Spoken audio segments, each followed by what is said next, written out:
Júlia olhava por cima do muro da cidade. Sua casa estava construída na parte alta de Roma, a sudeste, e assim poderia ver grande parte de Roma e seu eterno burburinho. Quando não era a legião do imperador, eram os demais soldados. Roma nunca conhecera de fato a paz, pois em períodos amenos os soldados treinavam e ansiavam por novas conquistas. O capricho humano era estranho para Júlia, pois todos os soldados, do simples cavalariço ao general, tinham o mesmo sonho: fazer parte da legião do imperador, ficar próximo do Deus vivo na terra. Júlia era uma patrícia e filha de general. Conhecia mais dos soldados do que qualquer outra coisa. Crescera ao lado do pai, que vestia-a como um menino e ensinou desde pequena o que era uma vida na guerra. Emília era viúvo. Sua esposa falecera no parto. Ele recebeu a criança entre amor e mágoa. Com a vida inquieta de um soldado, não quis deixar a filha na casa com escravos. Passou a chamá-la de Júlio, vestir como um menino e levar para todos os lugares. Enquanto criança, dividiam a tenda. Assim, cresceu e por fim ficaram tanto tempo fora de Roma, e assim cresceu. E por fim ficaram tanto tempo fora de Roma que todos esqueceram-se desse soldado obscuro que tivera uma filha e que, louco de dor, levara para a morte nas intermináveis guerras romanas. Mas o soldado não morreu, nem a filha. Ele foi conquistando degraus e agora era um general e foi chamado às pressas para Roma. Então, na vivenda, no alto, Júlia olha a cidade. É a primeira vez que vem à sua terra desde o nascimento. Ela olha curiosa, não conhece nada daquela vida de Patrícia. Conhece as rudezas do acampamento, das lutas sem fim, das feridas, das mortes, da sede, fome e frio. Ela tem os cabelos curtos, como os homens. Os rapazes zombam, porque ela é imberbe, sem saber que sim, ela é mesmo uma moça. Por isso não zanga-se. Muitos acreditam que ela é dado com os homens e não com as mulheres, já que nunca toca nas escravizadas. E muitas vezes ajudam, a ponto de criar afeições com as escravas, mas foge delas como se visse o Hade em pessoa. Mas assim, nunca engraçou-se com nenhum soldado, mas também nunca engraçou-se com nenhum soldado. Mais de uma vez podia ter subido de posto. Mais de uma vez poderia ter subido de posto, mas o pai não permitiu. Os soldados acreditavam que ele não queria concorrência. Imagina o filho general e roubar-lhe a glória? O pai não desejava que a mentira fosse para um campo perigoso para a filha. E nunca arrependeu-se de criá-la ao seu lado. Teve sempre o seu amor e, com o tempo, esqueceu-se da mágoa de perder a esposa tão jovem, no início do casamento. A filha, por sua vez, amava aquela vida rústica e necessitada que levavam. Nunca ficava em um só lugar. As mudanças constantes e com tantos povos diferentes lhe trouxeram uma cultura que provavelmente não teria se fosse criada em Roma como Patrícia. Ela era alta como o pai e esguio, nenhuma grama de gordura. Músculos apenas. Sabia manejar uma espada melhor que o pai. conhecia todos os instrumentos de guerra e nenhum soldado a vencia numa luta corporal. Era ágil e observadora. Sempre sabia o próximo passo do adversário. Técnica ensinada pelo pai para protegê-las dos inimigos e dos próprios grupos que viviam. Não tinha amigos, não confiava em ninguém, seu parceiro era o pai. Ela não confiava em ninguém. Seu parceiro era o pai. Ela era o queridinho do papai. Não ligava para nenhum dos deboches. Nunca aceitou mudar de legião que lhe dariam as honras. Não apartava-se do pai. Quando deixou de ser criança, ele providenciou tenda ao lado da sua. Por viver de suprimentos, caminhar muito, lutar mais ainda e ter muitas obrigações, já que não subia de posto, não desenvolveu-se como se espera de uma mulher. Sem seios e amenoréxica, acho que é isso, nunca tivera problemas com sua estranha vida. Não tinha pejo para tosar os cabelos, que nunca soube se era ou não belo.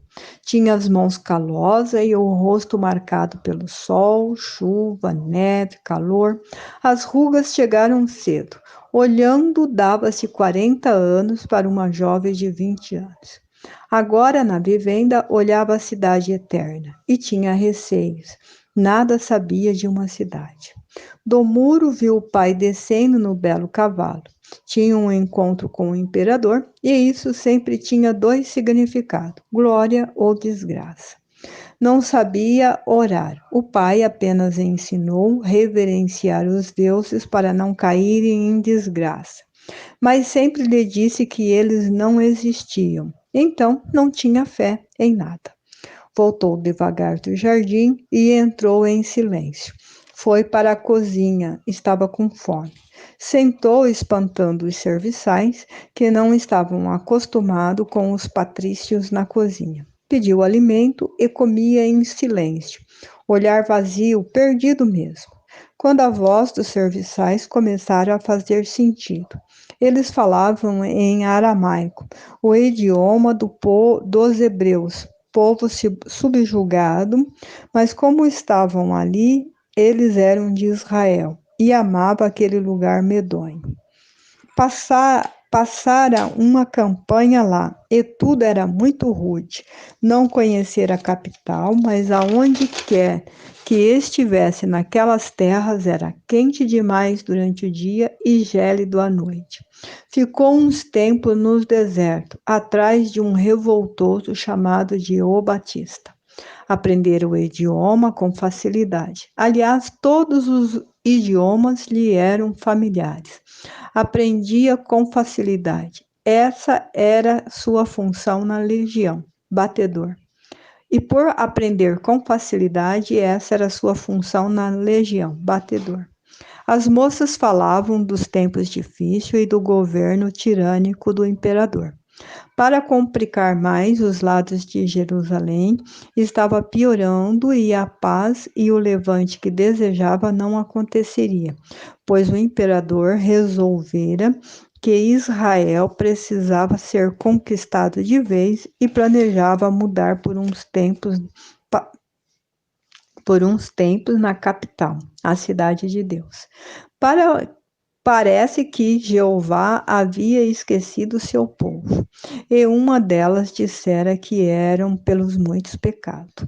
Júlia saiu da cozinha e foi para o jardim novamente. Esperava que o imperador não tivesse chamado para fazerem parte de sua guarda pessoal, pois isso significaria voltar àquelas terras terríveis. Povo mais escorregadio que banha de baleia nos mastros das velas.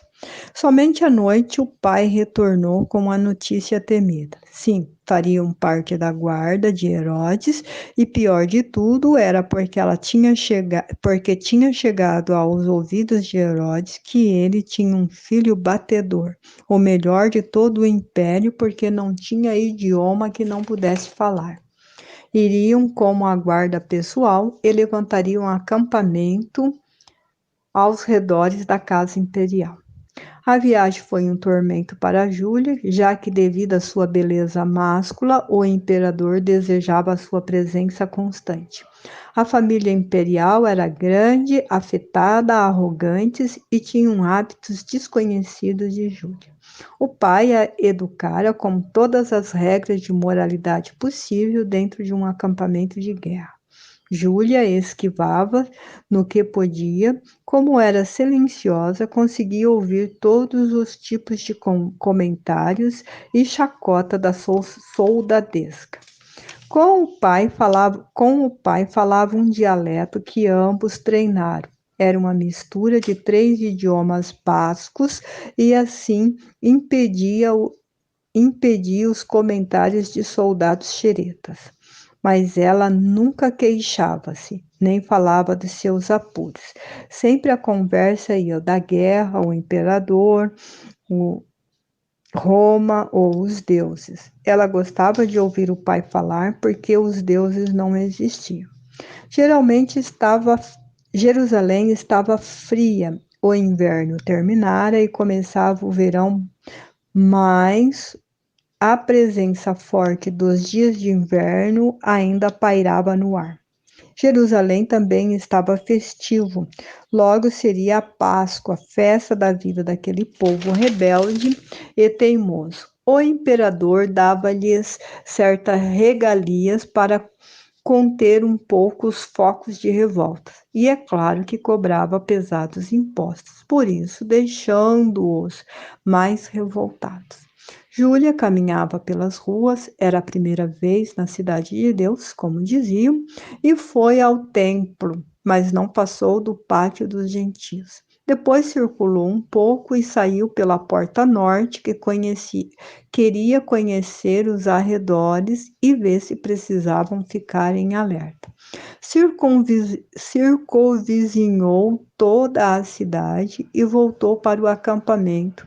No caminho, passou por um monte alto chamado Oliveiras e, como a tarde já se fazia presente, ficou surpresa de ver pequeno acampamento e aproximou-se. Logo foi reconhecida como soldado romano e apavorado. Mas um homem rústico, de fala mansa, disse calma. Olhou profundamente para Júlia e convidou-a para próximo da fogueira. Ela sentou-se, olhando. Ela sentou, olhando. Ele falava aramaico, mas mudou para o seu idioma, o latim. Ela sorriu de leve e falou em aramaico. Ela olhava o fogo sem saber o porquê de aceitar estranho convite. Ele sorriu para as chamas e disse: Nenhuma mentira, por mais secreta que seja, permanece escondida por toda a vida. Ela olhou-lhe nos olhos sem nada dizer. Ele sorriu, dizendo novamente: A vida é constituída de pequenos detalhes. Aprendemos um pouco hoje e amanhã mais. Mas a verdade é como um fermento. Uma só medida pode levedar toda a massa. O silêncio de Júlia lhe permitiu contar pequena parábola. Uma mulher teve uma filha, mas ela não resistiu ao parto. A filha foi criada pelo pai, que lhe fez um homem de valor. Mas esse homem um dia terá que escolher o pai ou a sua natureza, e o segredo não pode mais ficar escondido. O que acontecerá ao pai e à filha? Júlia olhou longamente para aquele homem e disse: O pai está velho e logo perecerá. A sua mentira foi o selo da proteção. Salva-se ele e a filha. A filha morrerá como filho, mas isso não significa que não possa carregar a verdade. Seja feito, contarei-te a verdade. Seja feito, contarei-te a verdade. No dia da minha morte será o soldado que dará apoio ao meu sepultamento e será o zeloso guardião do homem que propagará a minha verdade. O dia amanhecia quando Júlia chegou no acampamento. Foi direto para sua tenda e sabia que logo Jerusalém viveria um inferno. Logo após a Páscoa, ela seria o guardador de um homem chamado José de Arimateia. Zelaria pelo corpo do profeta que ensinava um Deus vivo e de amor. Dormiu exausta e os dias seguintes foram de muita dor para sua alma sensível.